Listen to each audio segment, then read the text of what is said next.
is how we do it, motherfuckers. Just blasting this music. Get up, dance, stretch a little. Do a jumping jack, Lee. One quick one with Uncle George. Quick jumping jack. Yeah, your pants on. Come on, Lee. Jump, you fuck. Jump. What's happening, brother? Not much, buddy. I had a great weekend, but I want to hear about yours first. You had the exciting one. Fucking excitement. I was in Nashville. I was in the sticks. Fucking Nashville's a great city. For nobody's been to Nashville, Tennessee is a great city. Yeah, because you love music, so that must be like. I love music, but I've been to Memphis for music. And shit. I've never really rocked it out in Nashville. Like I've been down to that big street where people talk about. I've never been there. Fucking nice, beautiful. When you make a turn onto that street and you're up above the hill and you see down all the lights, it's like a section. It's beautiful.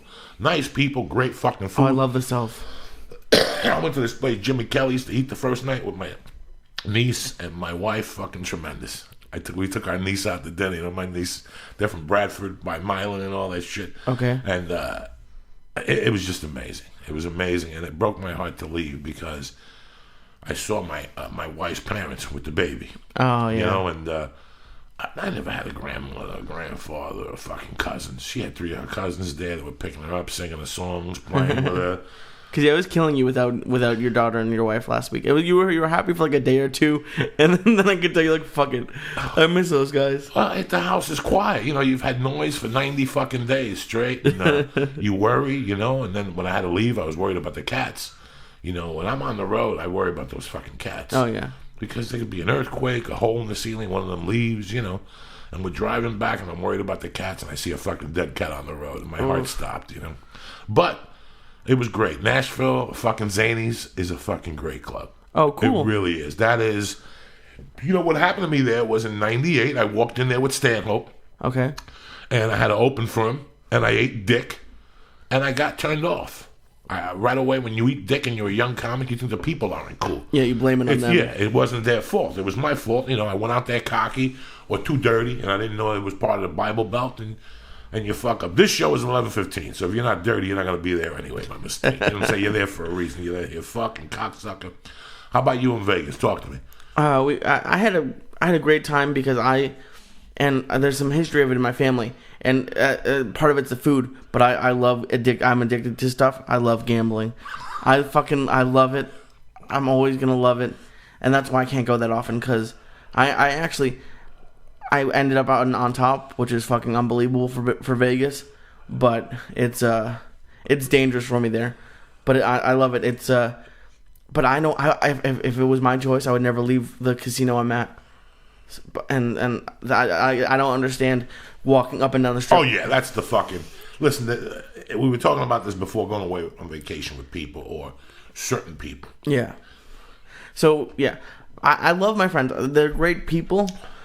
But when you're going to do something like Vegas, it's not going to be like The Hangover.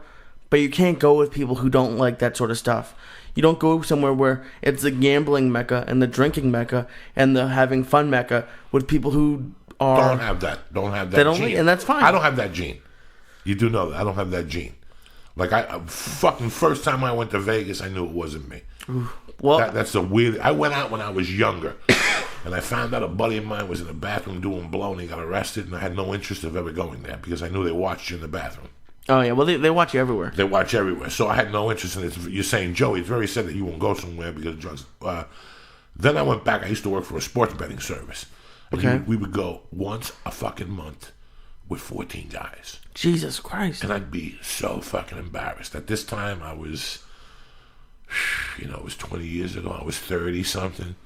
And here I would go to Vegas, and all I'd want to do is get my pipe smoked and get a gram of blow and lock myself in a room. You follow me? But I'm not a hooker guy. I'm not a strip club guy. No, yeah. So I would basically go, walk a little bit, play a slot or two, get something to eat, and go to my room and do blow. Oh, and they would make you go to Circus du Soleil and make you go to strip clubs, and I fucking hated it. See, I'm not a party guy. Like I wish I was, but I don't go to the bar. They give you free drinks at the tables. All I did basically was I stayed up for 24 hours one day because I just go from the sports book, which I'm terrible at, to the blackjack table and back. And I get Maker's Marks and Coke. I give the waitress $1 chip every time, and she comes back every 20 minutes. And I can't tell. Like, there's a sense of family at the blackjack table, like especially around 4 in the morning, and everyone's drunk and giving high fives. There was it's called like the party pit. There was like this like 80s hard rock section of the casino I was at, and I was there every night till like 4 or 5 in the morning, and I love every minute of it. I was thinking on the way back how much I'd have to make and how much I'd have to spend if I could go every weekend and win an extra like $500 or $600. It was going through my head if I could do it, and it's amazing that you were thinking like an addict. Absolutely. I was telling you that when you live like that, you have to live sort of like I live now. It's a daily thing. Oh yeah, I enjoy that. A lot of people don't like that. A lot of people can't live without that guaranteed at the end of the week. Yeah, I was one of those guys until I was about 20. And one day I said, "What are you fucking kidding me? I can make $8 an hour." Or I could take a chance. Columbus did. Some days you make 40. Some days you make 400. But at the end of the week, it's better than 250 a fucking week. Yeah, I met this guy there who probably maybe late 20s, and he'd been there for like 10 years. He's every day he's at the sports bet. He says he makes $50 a day, just guaranteed basically on that because he makes smart bets and he spends all day studying it. And then he said he plays 80 hours of poker a week, and that's how he makes his money. He uses the sports bet as a way to pay bills, and my friends didn't understand it, and I totally did. If you were going to make a minimum wage or spend all day gambling and doing, I would do that in a second.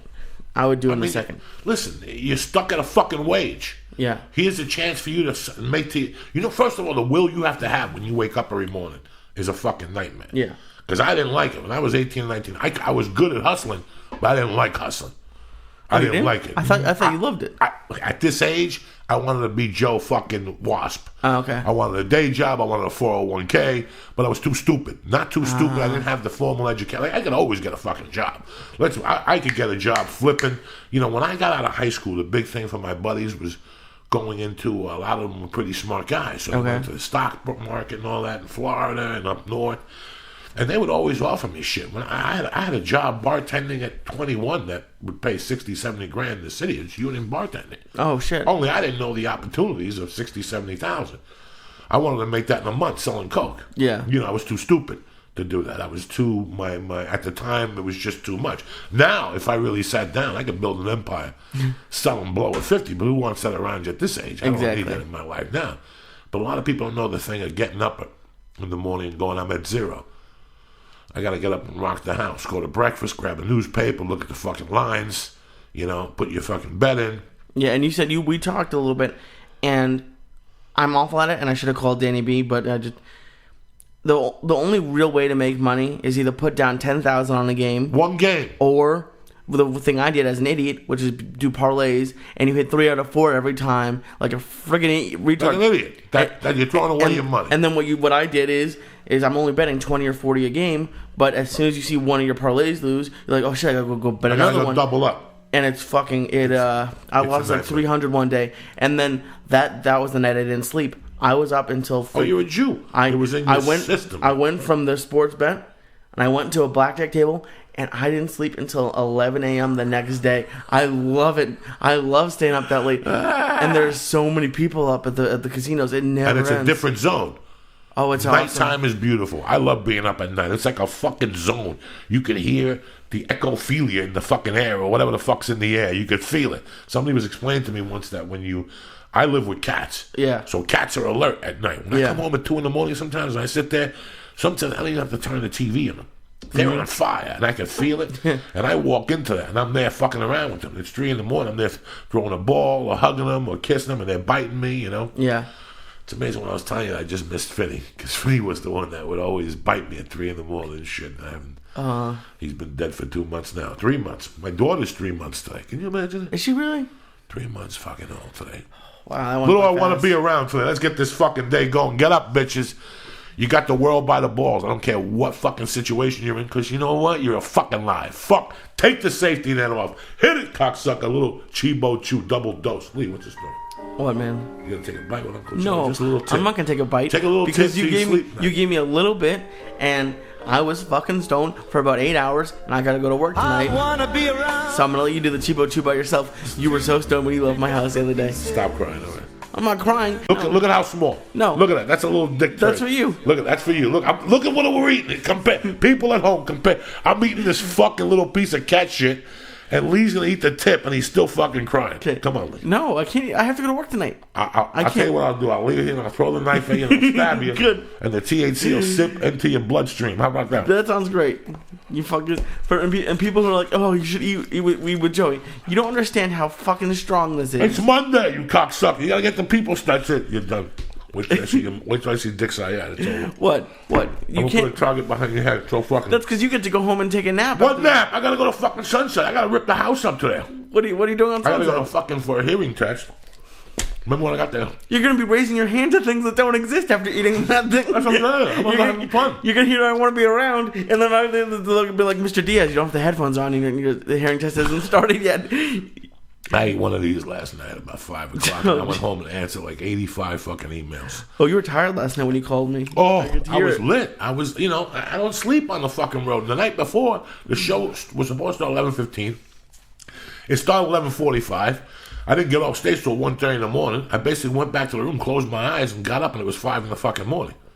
Oh. It was 5 in the morning. But, let me tell you what I got out of this trip. What? I made somebody's year. I made my wife's year. Really? I really took care of her on this trip. I went all out for her. The family was happy. I got a niece, guys, that's 16 years old, and I got to tell you, I've known her since she's, 2. I've been dating Terry, and when she was 6, we started talking a little more and talking, and I've always liked her. Because at that age, you can finally start having conversations with them. I've always liked her. Terry's got a brother, and she didn't have a father. The mother and her broke up, and the father moved to whatever, so it was like my situation, but I always have a soft spot for Kristen. And Kristen has a boyfriend now. She's 16, so she called me. Did you go scare him a little bit? No. You didn't? She called me, and she's like, Uncle Joe, he's nice, and you can't fuck with him. And she didn't tell me that. She's a great little girl, and I was worried about her. She has potential to go to college for basketball. Oh, really? Fucking, yeah. She's 4.0 student, Spanish. She'll call me up with that accent. Uncle Joe, what does romantico mean? And I just fucking crack up, I'm just dying. It's like a reality show when I talk to her on the phone. It really is. I don't know what the fuck she's talking about. But on the drive back, the boyfriend called, and I thought she was 16. What the fuck do I know about a 16-year-old girl? Uh-oh. She impressed the living shit out of me. Really? That's not what I expected you to say. Her boyfriend's 20, man. No. What? The boyfriend's 20, for starters. She's 16. When we went to eat, my wife left so she could turn. She's like, you're cool, Uncle Joey. And she was just telling me what's going on in her life. But she doesn't like that the guy plays video games. She's 16, okay? Okay. And she's like, Uncle Joe, can I ask you a question? She goes, Mama, my Aunt Terry said you don't play video games. Why don't you play video games? I said, my attention span. But I try to explain to you what I tell people about life. That's the beauty about life, that we all don't like the same shit. Yeah.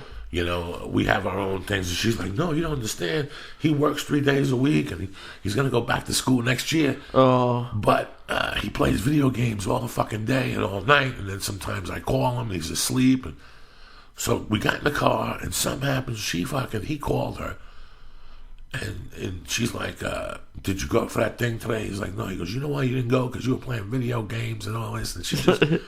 And it was just amazing when she got off the phone to hear this little 16. Like, I'm going to have her call the podcast. Oh, great. Because I took the mother out for lunch the next day, and I go, you did a great job with her. This girl doesn't want to go to her senior class trip. She thinks it's fucking gay. A junior class trip or whatever. She wants to go to Florida with the mother, to Disney World with her nieces or something like that. Just her attitude to see... I don't like kids living ahead of their time, but they got to think. Oh, no, I was that way, and I'm sure you were that way. Oh, please. I was fucking... I didn't go to my 8th grade graduation. Did you know that, Lisa? Wasn't that because you had to do it twice or something? No, because I went to basketball camp. Oh, there was that one. Okay. That was why, because I didn't like that. It sounded good on paper to me. I never went to any of my proms. Okay. I never went to... It sounded good on paper, but when I thought about it, it gave me fucking anxiety. Now, let me ask you something. Go ahead. I was fine with the boyfriend thing until you said he's 20 and she's 16. That I was fine with it too, but they both go to church together. They're both in the same church group or some shit. I was talking about that with my friends this weekend. I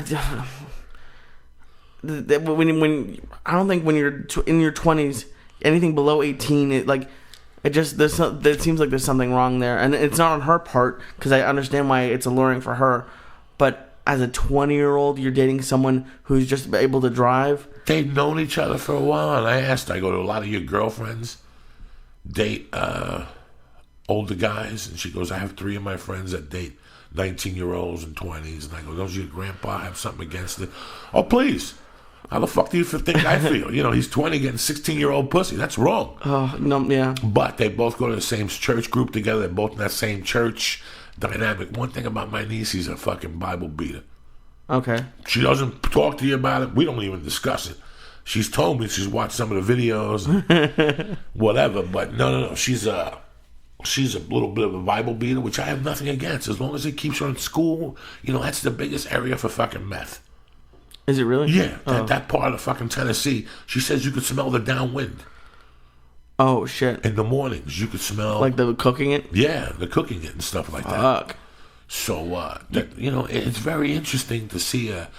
I always have this illusion of what kids are like, and then I ran into a fucking brick truck with this bitch. Yeah, because she's like a little Nazi, but I also seen the resemblance to my wife. Okay. My wife is a strong-willed bitch. All 4 of those sisters, the 2 sisters, the mother, you know why? They're Indian.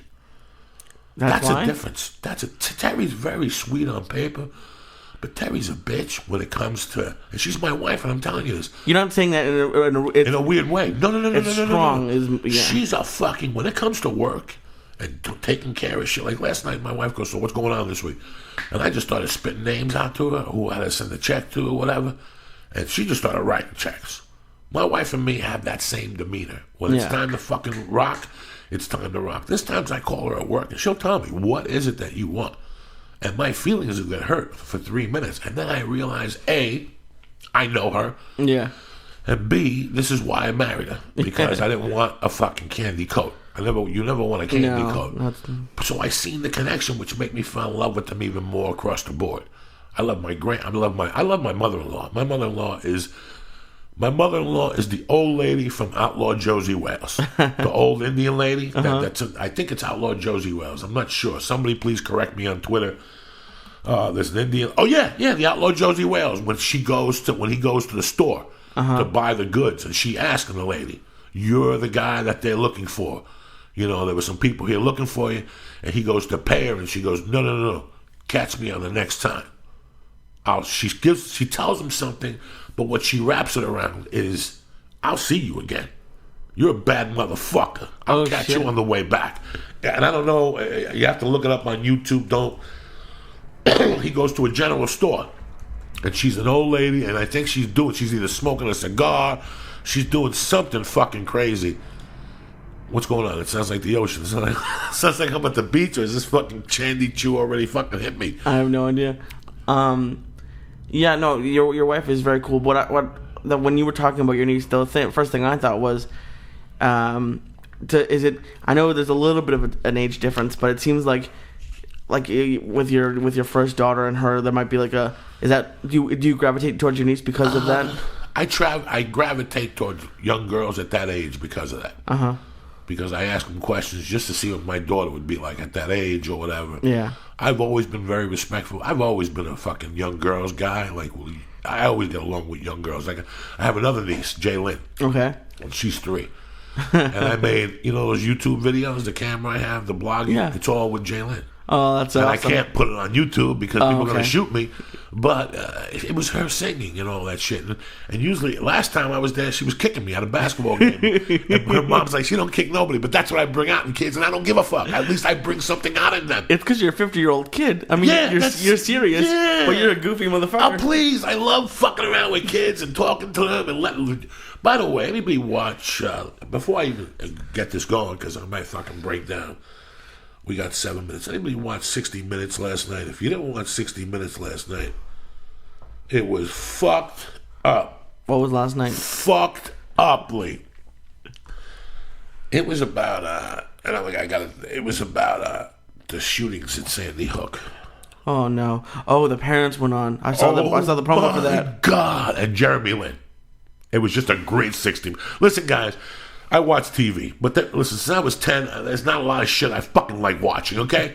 If I want to watch something, I watch Bill Maher's HBO show. I'm going to tell you what I watch religiously because it cuts my news in half. Yeah. It's the news that I really want to hear. It's the politics that I really want to hear when I like Bill Maher. All right, so you heard it from, and I like Diane Sawyer. I was just going to say Sawyer. Diane Sawyer is like listening to like Led Zeppelin. It's too commercial for me right now. So I got to go to whatever. But I cut through the chase.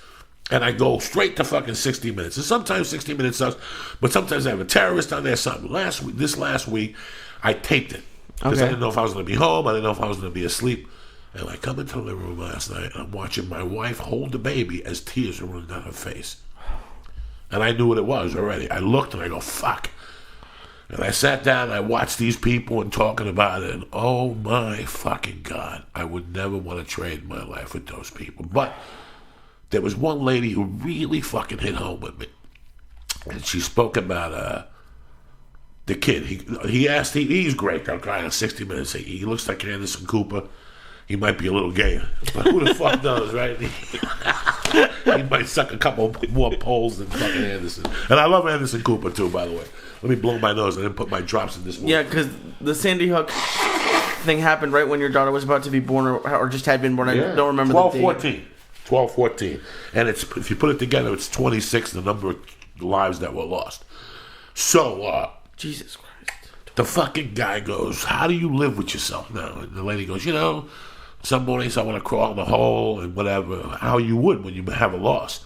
But the one lady goes, and it was funny because yesterday when I got home in the afternoon, I was looking for rolling papers. I had weed, and I was looking for rolling papers, and I went in this drawer, and I went in this little compartment there, and you'll notice I have a little shrine to all my brothers that are dead. Yeah. And I just put a new one last week. I had to put George Merkel in there. So I look at this little picture, and it's Anthony Balzano. He was in the 8th grade when he died, but he was my Goomba. And I looked at the picture, and it was like, in my mind, I didn't know he was dead. I didn't psychologically tell myself he was dead. I told myself that I got to see Anthony soon. Wait. You were thinking that the other day? Before the fucking Sandy Hook even came on yesterday, when I got in at 11, at 10, and I started cleaning the house and whatever, then I started going on the computer to catch up on what I was missing, emails, and I was looking for papers. You know how I always roll a joint before to get the party started. I'm looking for the papers, and I saw that his picture was twisted. And I have a little thing of all my soldiers, and his picture was a little twisted. And it's a picture of him with his 8th grade graduation picture. Okay. And in the back of my mind, I just took him for granted. I go, I'll see him later. Like, I always think like that. Like, these people to me aren't really dead. They're around me. And that's what she was saying. He goes, how do you deal with this? And she goes, this is how I deal with this. He's around me. I talk to him. I feel his fucking warmth. He's not gone. This is how I made believe my mother was around. And this, when I was a kid and I was an only child, how I made believe my father was still around. You imagine. You don't imagine. You dream. You don't even dream. You put it somewhere else that these people are still alive somewhere. And you feel their warmth. And then when she said that, I knew I wasn't fucking crazy. That's what I'm trying to say on a Monday fucking morning here. Jesus wherever Christ. the fuck we are. But it was beautiful. And then the insanity thing was even better. Oh, the basketball player. You know this kid was a player of the year in California and didn't get one fucking scholarship? Jesus. Did you know? I didn't know that. No, I didn't know nothing about this kid. He was from by the Golden State, whatever, Palos Altos area. Okay. Stanford didn't fucking offer him Ugats to UCLA. Player of the year. Yeah. Went to Harvard. Mm-hmm. Went to Harvard because they offered him a position on the basketball fucking team. The kid's phenomenal. How the fuck? I didn't know he was the player of the year in California. But that's likely. You know how big fucking California is? I didn't know that. There'll be black people in California, and a Chinese guy fucking wins the player of the fucking year award. Are you fucking kidding me? Lee, where's the music for me? A little fucking El Raton, Cheo Feliciano live. That movie was on last night. Soul Power was on VH1, and I turned it on as fucking James Brown was coming on. But today we're going to listen to a little Carlos and shit. Hit it, brother. Where's the reefer, Lee? This is a great little fucking video, ain't it? This is great, yeah. It's that's crazy. I don't think I could watch that, to be honest. So, and I read something terrible this morning, and I just read a short little blurb about it. There's been a lot of kids recently committing suicide, being bullied and stuff. And this little girl wrote a note. I don't know how old she was, but she said it wasn't your fault. It was the bully's fault. Like, you were a great mom. But then she hung herself on a tree that she knew her bus would pass by, and that stuff fucking destroys me. Because I was bullied. I mean, and I never thought about killing myself, but it's Fuck no, you're gonna go home and play blackjack and eat fucking chicken cutlets and shit like that. You bad motherfucker, you. Yeah, that stuff always destroys me. But one thing I wanted to ask you quickly, because I don't know if you even have that much to say about it. But all this Rutgers basketball coach thing that's going on, it doesn't bother me at all. That's what a coach is supposed to do. He was throwing it at their feet. He didn't. In all the videos, I didn't really see anything. I had an elementary school gym teacher who was from the Army, and the thing he would do, he would take a basketball, and if you weren't paying attention, he would never hit anyone, but it would go right over your head, and everyone loved him. His name was Mr. Die, and these kids could transfer. I have no problem with the coach acting like that, to be honest. I have no problem with the coach doing a lot of things. Yeah. You can't fucking touch me. Can't fucking touch me, Lee. You can't fucking touch me. Okay. Okay? You can't fucking touch me. Nobody should be able to fucking touch you. Then why did they stay? Because they under a fucking agreement. It's like a fucking poor chick with a rich old fucking guy that's got nowhere to go. It's like a battered fucking woman that's got nowhere to fucking go sometimes. You think it's that serious? Me? I would have knocked that motherfucker out like we did in high school. You know what, Mike Runny? I'll call him right now. He smacked the fuck out of the baseball coach. And that would have been fine, I seen Louis Alvar punch the fucking principal in the 7th fucking grade, okay? You never let somebody touch you. Never. I don't give a fuck. Okay. That's your body. That's your fucking body. Got a call. Here we go. Oh, shit. Oh, shit. Is this my sexy girl? I decided not to wear any clothes to church today. Oh, you're not supposed to wear fucking clothes to church. I got to wear clothes just because I'm fucking here and Lee's in the room. If not, I'd be over here scratching my nuts and sniffing my fingers. You know how we do it, beautiful? Oh, yeah. I saw your tweet about how you need to clip your fingernails. That's right, because you never know if you your ass. Sure, you never know. I always stick my finger up my ass when I have sex. Sure, always. Not my own ass, just I wiggle outside to get the party started. You know what I'm saying? Sometimes you got dead dick, you did one too many lines of coke, and you're eating that monkey, and you got to put a little pinky in your ass just to motivate things down there. Tabitha, my girl, is calling in today. How are you, my friend?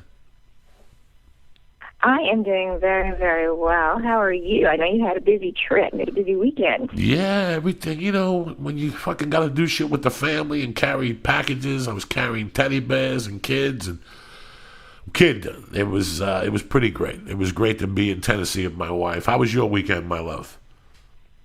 I'm trying to remember what I did. It was great. Yeah, I was in San Francisco. I'm like, my brain is like a big whirlwind. But yeah, no, it was great. Wish the weather was better. But, you know what I'm saying. Were you here in California, or were you in Las Vegas, or were you in New York for the weekend? I couldn't understand what you said. No, I was in San Francisco. I live in Las Vegas, and I will be going back to New York, actually. Okay. So, yes, I do all of them. And you're originally from New York? Originally, yeah, I'm from Long Island, so I have that accent. If I really wanted to come out, only when I'm drunk. Okay, no, it's. I heard it the other day on the phone. So you must have had a glass of wine, did you, or something? I wanted to say one thing. Well, I guess I'm confessing. Yes. Just to let you know, you're the first adult princess to ever call in. You know. Really? So it's an honor to have you on. Yeah. I've never really had. Anybody from the industry call. You know, I go on Sam Tripoli's show, and I go on the shows, and there was always a lot of girls called in, so I didn't want to step on his toes. But when Kenji called in, and I spoke to him, and he spoke highly of you, and I looked at some of your work, and I was fucking impressed. But what impressed me the most about you when we started talking the other day, and how sharp you were. You're a sharp little fucking tack. Thank you. Well, when you suck a lot of cock, you got to get that way. Yeah, it just kind of happens. It kind of hits something in your brain when it goes way deep down your throat, and it hits up, when it blows the load, and then it kind of sparks something in you, and you see things clearer. No, I'm joking. But seriously, yeah, thank you. But yeah, it's like Ken is my ex-husband. I was married to Ken. He's my second husband. I've been married 4 times. And Ken and I stayed cool. We're friends. And when he told me he was on your show, I'm like, get out.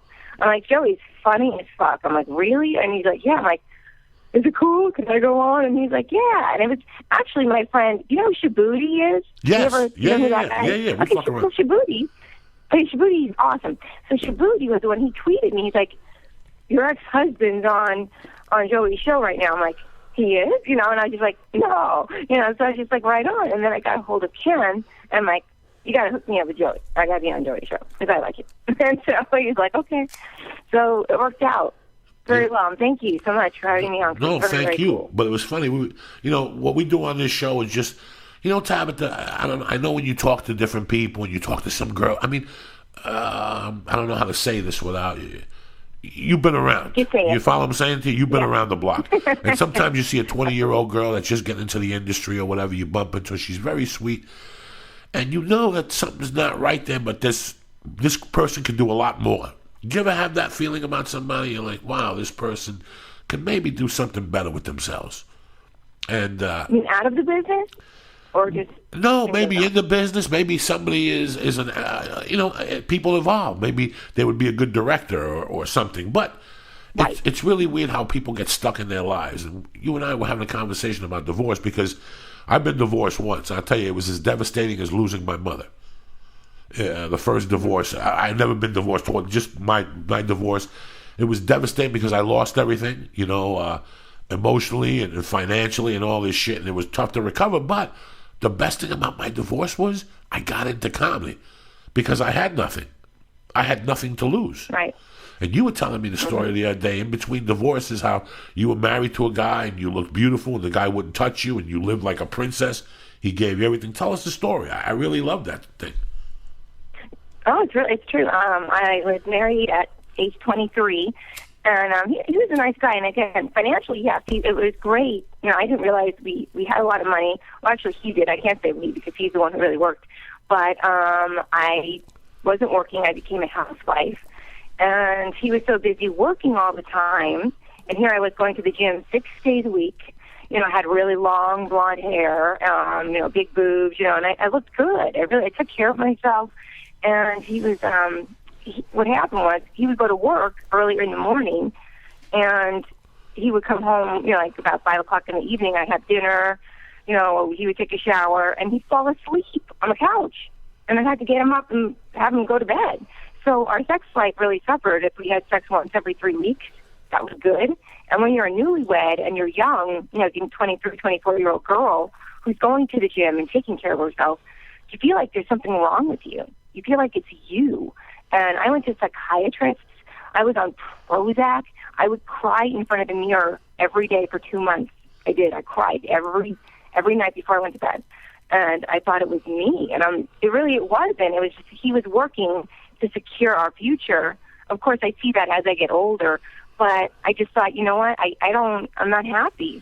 And I had friends approach me at the gym. They used to go to the gym who were in the adult business. And they asked if I would do a scene.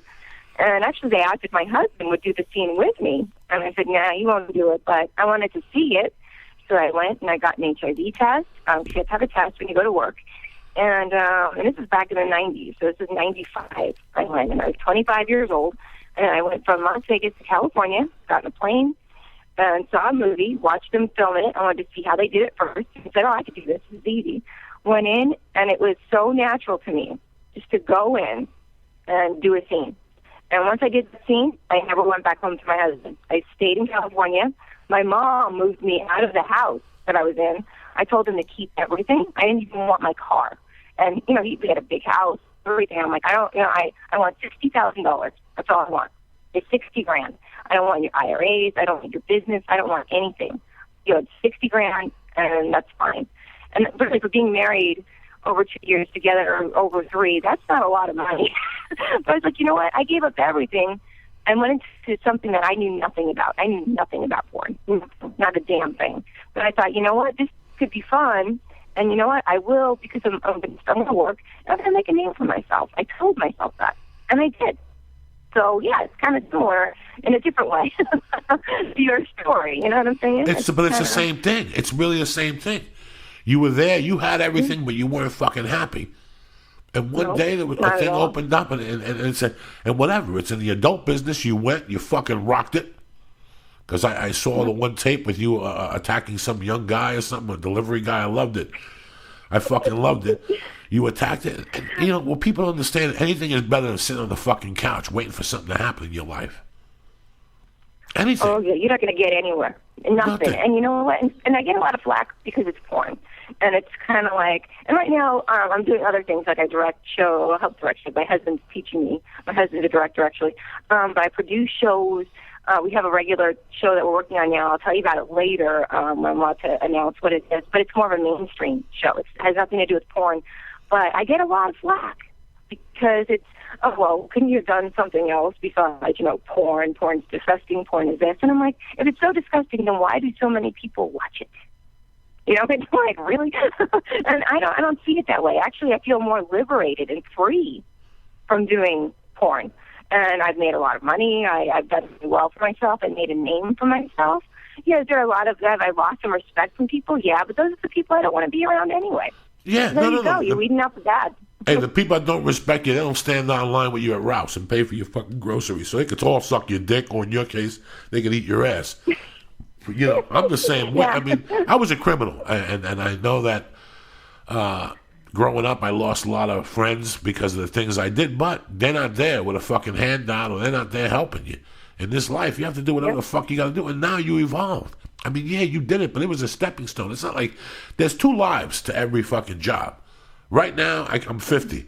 When I got into comedy, T, I got to be honest with you, I got into this to party.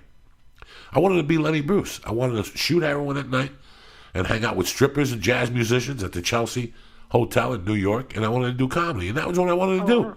This is why I got into this. I didn't get into this to have a kid and have a girlfriend and pay taxes and, you know, go to seminars. I paid this to this a fucking peer. I did this. Yep. And, and people don't understand. They don't. And I for you to say that people judge you, stop being, you know, I love when people stop being my friend. I fucking love it. I love when people go away. They can't take. They can't take it. That's the thing. No, I love it. I love it. And I love when they disappear with no drama. You know, instead of confronting me and saying, I don't like how you live your life, but I'd rather you go the fuck away because, you know, you weren't meant to be there anyway. That's why sometimes I'm heavy on people, because I want to see if they'll hang out. If they don't hang out, fuck it. You weren't supposed to be around anyway. So what's this big thing you're working on? Talk to me, T. Oh, this big thing? Yeah. I can't even talk about it yet. But all I can say is that 13 episode TV show. And we're working on it. We started. Sorry, my voice is all cracked. I'm like, it's like I got a load to the throat. No, I'm joking. So we're working on that now. We start filming next week, actually. So it's gonna take a while, but it's good because porn did well for me. So I am actually self-financing our show. So, just because of the porn star, you know, I'm so horrible, Joey, that I can't even finance my own show. No. But, so we're doing it ourselves, and it's pretty cool. Once I can tell you exactly what it is, I will let you know. I want to even come in and see you. Okay. That's cool. I want to come and hang out with you. Yes, no, you can do whatever the fuck you want, but let me ask you something. And let me just, the beauty about this society that we're living in for an entertainer now, at any level, is that you don't need anybody no more, T. You don't need anybody no more. You know, you want to get your word out there. There's a web page. You can write a blog. You can take pictures of your asshole. You can stab other people and put them on there. And eventually, if you have enough belief in what you're doing, you'll get the word out there. Oh, yeah. No, I think that social media, especially now, too, it's like Twitter is huge. I don't like the Facebook thing. The Facebook thing bugs me. I don't want it, but I don't like it. No, but there's too many fucking Christians on Facebook. I love you on Twitter. You're the real fucking deal. I say like some anecdote, like, hey, get up, wash your ass. It's a beautiful day to be alive. You just tweet a picture of your fucking ass the other day. I woke up to a picture of your ass, and I would have banged one out, but I was in a rush. You follow me? Sometimes you just can't fucking bang one out when it's like carrying a body and moving around. But that's the way to say hello to people on Twitter. Fuck all this nonsense. Have a great day. You show somebody a picture of your pussy for breakfast, you leave the fucking house with a different look on your face. You follow me? I just saw a chick's fucking monkey on there on Twitter. And nobody says nothing to you. I love it. I fucking love it. Oh, yeah. You got to get the right app. Oh, yeah. No, I do that when I reach a milestone. Like, let's say I was at, Twitter's weird. Numbers keep going up and down. It's really weird. But anyway, like, let's say I hit 80,000 followers. I would post a picture of the monkey. You know what I'm saying? But then I save that for, like, big numbers. But I always post the morning, like, I wake up. With some beautiful titties. Beautiful titties with the sun shining on them. Yeah, I looked up. See, I say goodnight with the ladies. I call them the ladies. So the ladies come tomorrow's Titty Tuesday. So, you know, I'm going to post titty pictures all day tomorrow. You know, so to me, it's kind of like it's a body. And if you can't appreciate the body, don't fucking click on the link to look at it. That's how I see it. Oh, it's beautiful. I love that you do it. I fucking love it. That's why I became... When I saw that, I'm like, you know what? She's got it. She's got the fucking right attitude. Fuck around. Fuck preaching Nietzsche and all this shit. Here's a picture that'll get a smile on your face. Bam! I love you, T, from the bottom of my heart, and I'm happy you called in. And I want you to call in once a month. I want you to give me a fucking... Make a portion up for me that you come and report to these churches what's happening now. Pick a movie of the month, or one of your favorite scenes, or a historic day in Tabitha Stevens' life. I love to get you on here a lot more. I love you with all my heart. Oh, I love you too, and thank you. And we'll talk to you soon. When are you going to be in L.A.? When you're in L.A., tweet me and we'll do something. You could come. Oh, you know what? We're doing a live podcast, so I'd love to get you on if you're in L.A. We do them at the Ice House. We just put up the Vinnie Curto one, and people liked it. We think we got a nice recipe, and you would fit perfectly in one of those. To tell a little bit. When are you doing those? Because I have a podcast too, actually, that I do. I should have you on mine. And I'm in Vegas Memorial Day. Oh yeah, good, yeah. So then, let's get together and we'll just work everything out. Yeah, because I'm going to Vegas for the Memorial Day, but July 4th for sure for the UFC with Joe. We're doing a show. So, but May, I think I'm just going to go and watch the fight. So I'd love to call you up, and if we can meet at a hotel, I'd love to do a podcast with you, wherever the fuck you do it. I don't give a fuck. I don't know if you do it live or you. Oh yeah, no, it'd be fun. As long as I can do a topless. If you can do the topless podcast. Yes, I do a topless podcast, and I even take a nutsack out. You know me. I'm a fucking savage. I'll do it naked. You know me. I don't give a fuck. I'm 50. You know, I'll show you some balls that'll make fucking people cry. Oh, well, yeah, take those balls and smash those. Oh, please. And I'll do a scratch and sniff. We'll do like a 3D section of the podcast where you could do a scratch and sniff. You could, like, an interactive screen. You could scratch my asshole and sniff your fingers. Whatever. I don't give a fuck. I'm Catholic. I love it. I'll cut my fingernails on it, sure. Are you a Catholic also? Right on. Awesome. All right, we'll talk. Have a great day. All right, beautiful. Thank you. You too, sweetie. Okay, thank you. Bye, Mama. Bye. So whatever the fuck you decide to do. I mean, when she was telling me the story the other day, it was breaking up here. It was an amazing thing because she made a move. You know, when I was married, I was in hell. There's times I think about it, Lee, and I get sick. And I think about how I like coming home now. Yeah. You don't know what it is to have a life when you don't like coming home because you don't like the person you're married to or the person you live with. Yeah, and the thing, it sounded similar to yours. I mean, your ex-wife did some pretty shitty stuff with the baby afterwards, but when you broke up, it was kind of the same thing. Her husband, in reality, didn't do much of anything wrong. He was working hard, and he wasn't fucking his hot wife, which I don't understand, but when you're working hard at what didn't happen, you and your wife just weren't, or ex-wife, weren't meant to be together, and she did shady shit afterwards, but you it was basically the same thing. You went and did comedy. I was done. Guys, when I got divorced in 1991, but that June, let's say that June of 91, I probably had every major credit card. I had a couple grand in the bank. I had zero debt. I didn't believe in debt then. Do you know that? Yeah. I had zero debt. If I wanted something, I bought it. If I had a credit card and I bought a plane ticket, I paid it off at the end of the month.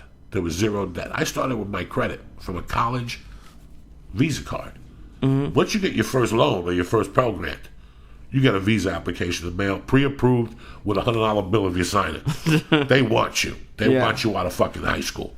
They want to lure you in, you know. And I'm not kidding you. I never had no credit. I always got paid cash. I had bank accounts, but they were under my mother's name. My mother had them and stuff like that. I wasn't one of those type of guys that had. And what were we just talking about? I'm fucking high here. About your divorce. And no, I'm not. I'm talking about the thing. But by a year later, I had all those 15 credit cards maxed out. Really? I was in so much fucking debt, guys. I mean, I'm not even kidding you. I was dying. I was selling drugs. I was doing comedy for $50 a fucking week.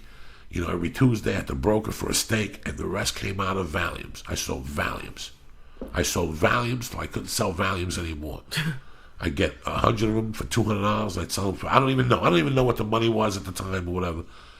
But this is what made me get into comedy. Because I had done comedy that July.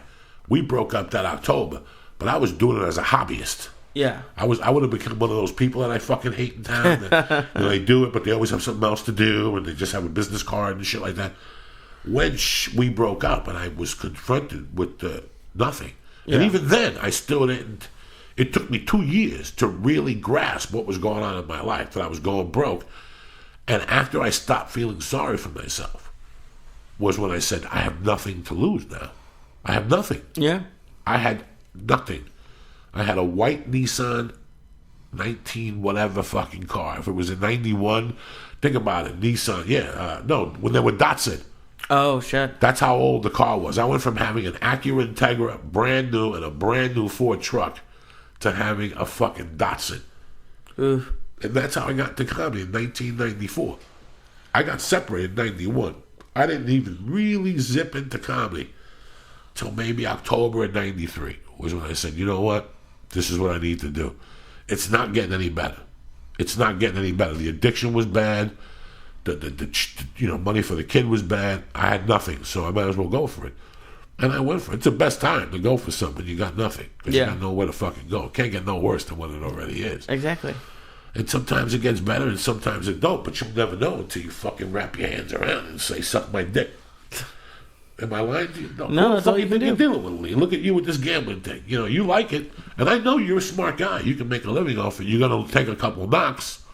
You're going to call a couple times and say, I need $5,000 for 3 points for a couple of weeks, because that's what you need your bankroll.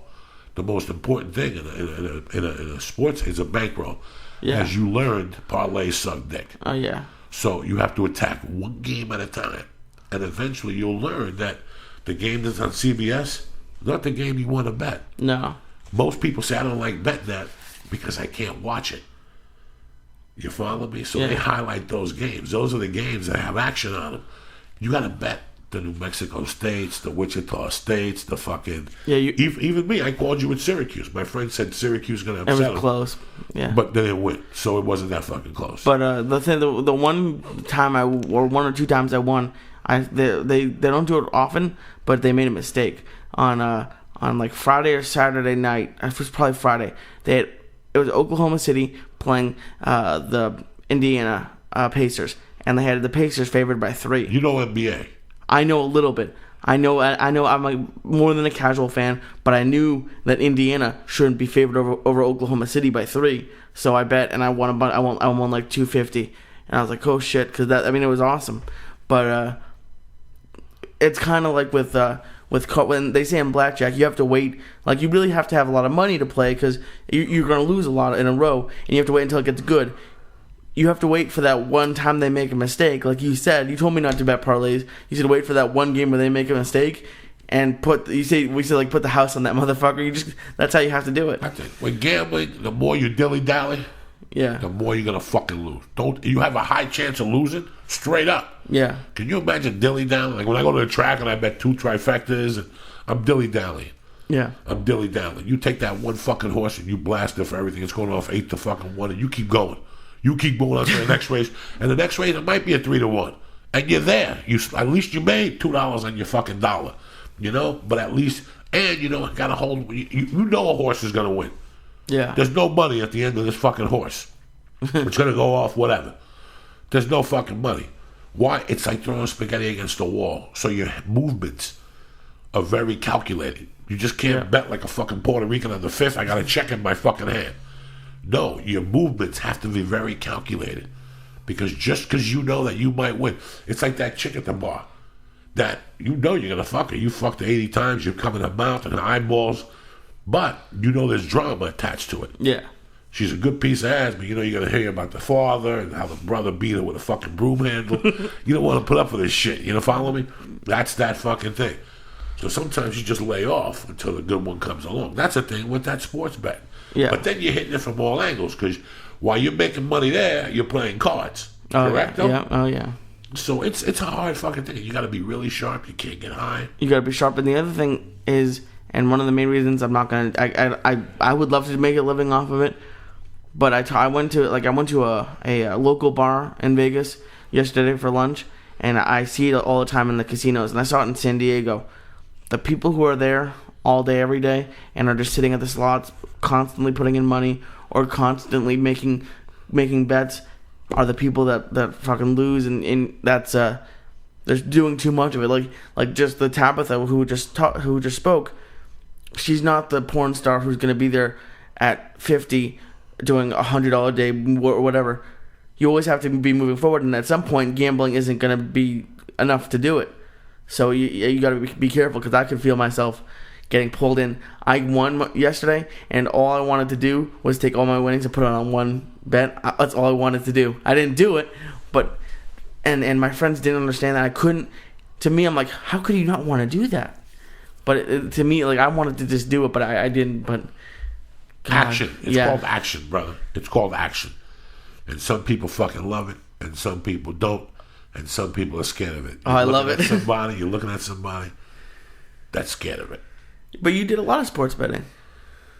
I did sports betting to a certain fucking age. Okay. And then I stopped. You know what that age was? What? 21. I sports really betted heavy for 1 year. And I knew that A, it wasn't my cup of tea. B, it could be, but it's... And C, the first thing people told me, 2 people came up to me after my mother died, after a year after my mother died, and said, "You don't gamble, do you?" And I was like, "No." And they're like, "We don't think you should." Because your mother, she was not a good fucking gambler. So I knew it was in my blood, and I didn't want to fuck with it. Yeah. You follow me? So, to me, and I've told this in the podcast 1,000 times, it became that if I'm going to fucking lose money to somebody, I might as well put it up my nose. And at least look out a window, get my dick sucked with some chick that's fucked up, or something. To me, that was what was having a good time was. Yeah. Not sitting at the bar with a 70% of me losing, with other fucking 8 losers sitting there hoping for something to come in. Yeah. That's not what I really wanted to do by no fucking means. No. You follow me? So, yeah. That's not what I was into. And it just didn't work for me. It just, that whole world didn't work for me. And once they get you, Lee, they get you. But you have to be really smart about it. I lived with a kid that was up 50 fucking grand. Oh, yeah. By mistake. He was a fucking retard. He was one of my best friends in life. I miss him dearly. But he was a retard, people. I'm telling you right now. The kid didn't even talk. He was funny. He was my brother. But he didn't even fucking talk. And I saw him bet 1,000-time parlay and turn that into $60,000 over 4 or 5 months. This guy was betting and going to sleep. He was calling a betting and going to sleep. And wake up in the morning and go, fuck, and he lose. And we both got into the cycle. And it was 1, 2, 3. It was like 6 of us at this time. And we'd sit at the bar, and then when we lose, we have to go steal. That's how that whole chain thing started. That's how all these fucking stories started with me at that age. That's when all I did my shittiest fucking work was when I was gambling. I was mixing my addictive fucking personality with the gambling personality, and just me of losing a parent and being in fucking limbo in my mind and put it all together. And half the time I was putting bets in with people I knew. And sometimes I was putting bets with people I didn't know and telling them to suck your dick. Now you can't go to your favorite hotspot for a fucking month. Because, and even though if he wasn't going to beat me up, I don't want to be interrupted when I'm fucking doing my thing. You're following me. You got my 200. Dog, you told me last week. I don't need that aggravation. So I had that going on. Plus, you have people looking for you for stealing. You got people looking for you for owing them for drugs. So I had this whole thing. Yeah. So I don't know what the turning point in my life was. I lost $800 to the same bookie that my roommate lost $30,000 to. And this was the guy who lost it on the Super Bowl and then never bet again. Yeah. Never bet again. Never watched sports again. And it chiseled him. It sizzled him for the rest of his life. It ruined him. Fernie never recovered from that. And I'll tell you what, the parents blame me and another friend of mine, Steve Avillo, who's called the podcast. Yeah. I talked to him. Steve Avillo is one of the sharpest guys you'll ever know, one of the sweetest men that walked this planet.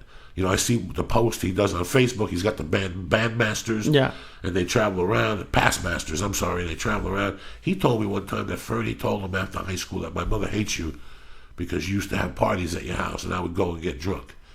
You know, that's the kind of family he came from. But about 2 years ago, I seen the younger brother on Facebook, and I hit him up and said, have your brother call me. And he didn't return my call. So I knew that was still running in their family. It was because of us that he gambled. That really fucked him up because he had to get 2 jobs. He had basically worked from 6 in the morning to midnight, 5 days a week. He slept 4 or 5 hours, and he went back. He pumped gas at night, and he stole at the gas station. He took bets or something. In the daytime, he worked at his father's restaurant. And when I went back and saw him years later, he wasn't the same person at all. I could tell he was a little mad at me and apprehensive because I split on the 800. And I asked him once, whatever happened with that guy? Did you pay him all his money? He goes, except the 800. I told him to go get you, and you pay him the 800. I pay him the 800. So I always knew he was mad at me because I told the guy to go fuck himself. I wasn't paying him 800. I went to Colorado, you know. But it was, I don't like it. Till this day, I like fucking around with it with people. And I see a move and I'll report it. Like, I like the Sunday night totals on football. That's where I'm really fucking good. Oh, that's scary. I could like the That's it. What is it called? Like Grand Salami in baseball, where it's like they add up all the runs and you do a plus or minus. Yeah, that's what I like. I like blackjack because I feel like I'm in a little bit more control because I decide what it's what I'm gonna hit and stuff like that. But I can't. If I live closer, I'd go to Vegas every night. I know you would. You want to, and Lee, there's nothing wrong with it as long as you understand the other side of it. You understand what could happen. You know, I always enjoyed the movie Rounders. I never heard of that movie. With Matt Dillon. No, is it Matt? No, Matt. What's his name? Who's in that movie?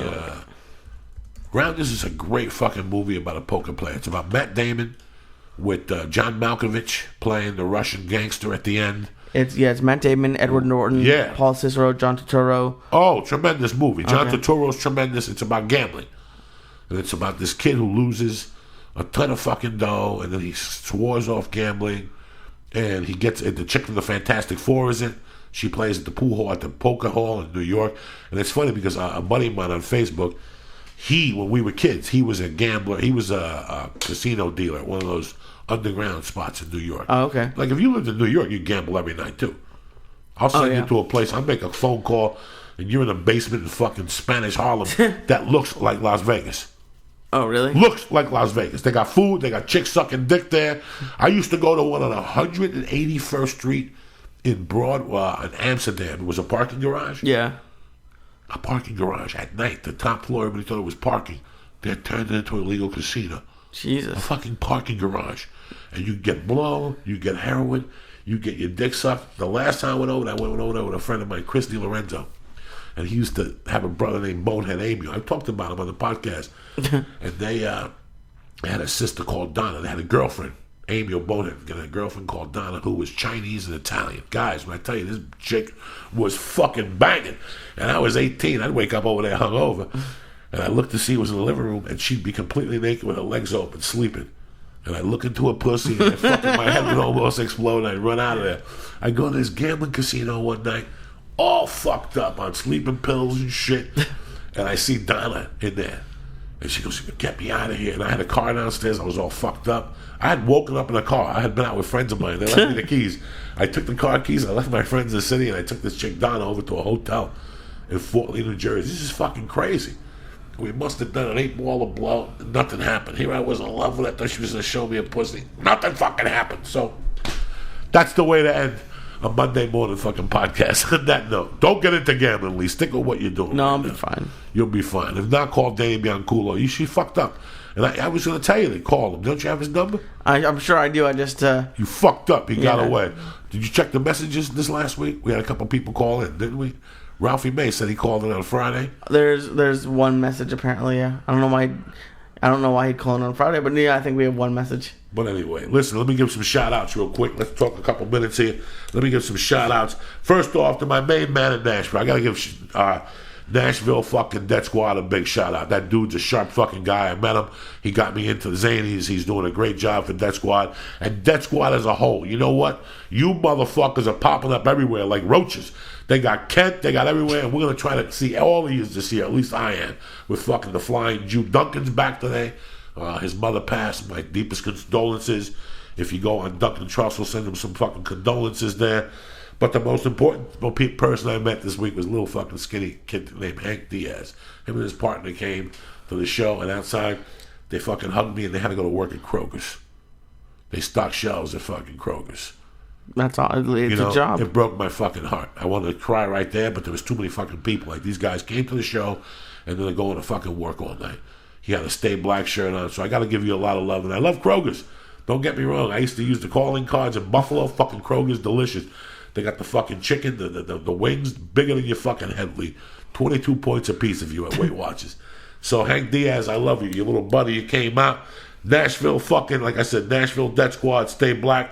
There's a vet online. His name is on Twitter. He's at Yarfi. YARFI. Clothing for the individual, not the fucking masses. This guy's a Vietnam vet.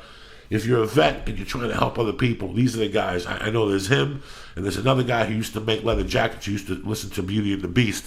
We would fuck around every once in a while. These guys are out there. They're disabled. You know, the little pennies they make, they send it to other vets. This guy's a Vietnam vet, not one of these fucking guys that, you know, did his fucking duty in San Diego and walks around with a fucking camouflage. These guys are the real deal. You know, I don't know if there's lists online, because I've been interested in this. If there's lists online for these veterans who make badges and different shirts and leather pieces and whatever. This guy makes hoodies so you can put your wallets in. Remember, we were talking about my wallet. He offered me a wallet, but I thought it was one of those biker wallets with the fucking chain, like Sons of Anarchy. I don't need that shit. I don't even like shit in my pocket. But this is about him and what he does. You know, so help him out. Like I said, he's at Yarfi, clothing for the individual, not the masses. He's also, his name is Jaime Waisajuin, or Waigara, whatever the fuck. I'm stoned. Sergio Ortega, Ramy Oliva, Death Squad Nashville, Death Squad as a whole, and my man Sean fucking Cappuccino. You following me, Lee? What the fuck, Lee? What are you looking at? Also, I'm not doing dick till I get to Miami. Some people going back to Cali. I'm going back to Miami. Emmy. April 19th. 2 fucking shows. We need to add this second one. Don't fuck around. Go to South Beach Comedy Festival. Get your ticket now. It's going to be a party. I'm flying in weed right now as we speak. And they're dropping it into the ocean on fucking helicopters. Some OG I got. I'm fucking high today, dog. And that Chibo Chew didn't help. Fuck you, Lee, for not doing a Chibo Chew with your Uncle Joey. I saved that for y'all, man. I could have been a fucking Jew and held on to it for myself and got into a bunker. And don't pretend like you didn't. You told us already you had one last night. But I could have done both of them. You know me. I don't fuck around. I got to eat one for each leg here. And then I'm in fucking Austin. I'm in Utah. I'm coming to Long Island. I'm going to Arizona. This year we're going to a lot of places. I'm bringing Lee to San Jose in June for the weekend with me. Oh, shit. So June 25th, take it off. We're going up there and doing some business. All right. I'm going to get you into the fucking reefer business of weed country. Anyway, you know I love you guys. As always, listen. Guys, I got to talk to you about something. I don't know if you people know this. November 26th, I was smoking at night and I stopped smoking. The wife had the baby. I'm a fat fuck. Diet is so important, and especially here at the church, we try everything we do. Fat man alert! So do me a favor, dog. I need your help too. I'm fucking dying. You know, and it's killing me, Lee, because I work out hard, and I'm gaining weight. And I don't know what I'm eating that's killing me. I don't know what the fuck it is. It's not like sodas. I don't know what has happened. And even when I eat light, I get on the scale and I'm even. I don't lose any fucking weight. That happens. It happens with everyone who's losing weight. You hit a plateau and you got to change one little thing. I think it's time to get Dolce back on here. I think it's time to go to Vegas for a week and just hang out with Dolce. Oh yeah, he tweeted me a couple times. We talked a little bit over the weekend. It was nice. He's a good fucking dude. Dolce's got the podcast. It's kicking ass because people want to know how to fucking get healthy. People don't know. People don't fucking know. And even if you think you know, you really don't fucking know. It's heartbreaking. Yeah, and he retweets people who take pictures of making his food, and someone tweeted a picture of his fried chicken, which I'm sure isn't fried, but it looked delicious. No, it's in the oven. It's delicious. I'll tell you what I really like is pasta. Oh, cool. I gotta make it you gotta make it fresh, and I'm fucking lazy, and I'm getting fatter by the fucking day. Fatter and uglier and fucking older. Somebody tweeted. No, you're not. Yes, I am. I'm getting old, dog. My ears are getting bigger. You know, when you get to be like 60, you get those long ears like fucking Dumbo. That shit's in my blood. Everybody's trying to get their nip tucked in their face. At least get you my don't. ear cut. At least you don't have ear and hair. my head coming is yet. growing by the fucking day. You understand me? My head, Lee, is fucking bigger than ever. Bigger. Where's the other camera, Lee? It's coming. I have the other camera. I have to get something to hook it up. I was gone for 2 days for the first time in a year. Give me a break. It'll That's be here my this fault. week. We've been talking about this camera for 3 weeks. We've been talking about it for 1 week, and I have the camera. I need to get something to hook it up. Give me a little bit of a You break. gotta get somebody to hook it up. I gotta get something. I can hook it What up. is this gonna take? What do you mean? What is it How gonna long is take? this gonna fucking take? I told you it's gonna take a week. That was 3 weeks ago, No, cocksucker. each time you say it gets longer. I was talking about this 4 years ago, Lee. You're slipping, man. He is fucking slipping. Anyway, listen. As usual, Podcast is brought to you by On It. yeah, but here's the fucking. A lot of people been hitting me up lately. I've been going on it, and they really like the strong bone. I'm not kidding you. That shit works if you're a fat fuck. And how do I know? Because I've been doing that fucking treadmill, that elliptical. And that's the test. My hips hurt. And my hips never fucking hurt before. I don't know if it's my hips. Something in my thighs or something. I think that was back in my ass or something like that. But, you know, that shit fucking works on your knees. I don't have knee pain. I was just thinking about it this morning when I went down the stairs. Stop it, Lee. I don't have fucking knee pain no more.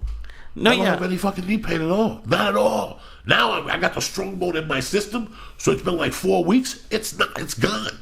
You know, I've never had elbow pain. My shoulders get stuck. If I sleep, it's fucking 300 pounds on a little fucking joint. But besides that, you know, when I hit the fucking pads or whatever, it feels great. Try it. If you're a fat fuck, just do me a favor. I think there's only one size for strong bone.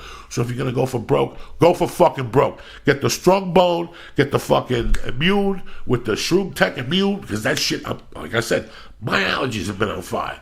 And Really? I'm reacting to something lately. This is the only reason why I've been clogged up. I'm not doing blow. I'm here on fucking time and I'm a soldier. I'm not doing blow. This is fucking weird. This has been like the last 2 years that my allergies have been fucking done. I don't know what to do. So, but anyway. Get the strong bone allergy. I'm fucking high. Get the strong bone. Get the immune. And get the hemp protein. You won't be fucking sorry. You know, for you people who don't like tasting the protein in the milk, this is delicious. Fucking delicious. The chocolate, if you're a stoner, fucking delicious. I'm not kidding you. You know that old school chocolate that as you're drinking, you get like a chocolate mustache on your lip? Oh. That type of shit is nice, and you make it thick or light. Trust me, people. Go to fucking onit.com. Type church in the box. CHURCH. Boom. There you go. Get 10% off. You get fucking emails. When we get the kettlebells with my face, don't worry about nothing. We got you over here at Onit and at the church of what's happening now. Like I said, I love all you motherfuckers. Go out there and go for it today. Don't fuck around. Cut the motherfucker off. You got places to be. You're a soldier. You're with the church. I love you, motherfuckers. We'll see you Wednesday. Thank you for the love on the live podcast. We're going to keep doing these. We're going to perfect these until they sound like Judas Priest live in fucking Bangladesh, unleashed in the East with a bunch of Japanese people, whatever the fuck it was. So I'm loving that you're loving it. Go to joeydiaz.net for all your dates and T-shirts have been on fire. Thank you for the support on the main T-shirt, the long sleeve. You're supporting the podcast. You're helping us out. And that's it, Lee. You got anything to tell these cocksuckers? No, fucking thanks for listening. And You been flying All Stars again. What do you got for me? I got caught stealing. All right, hit it, motherfuckers.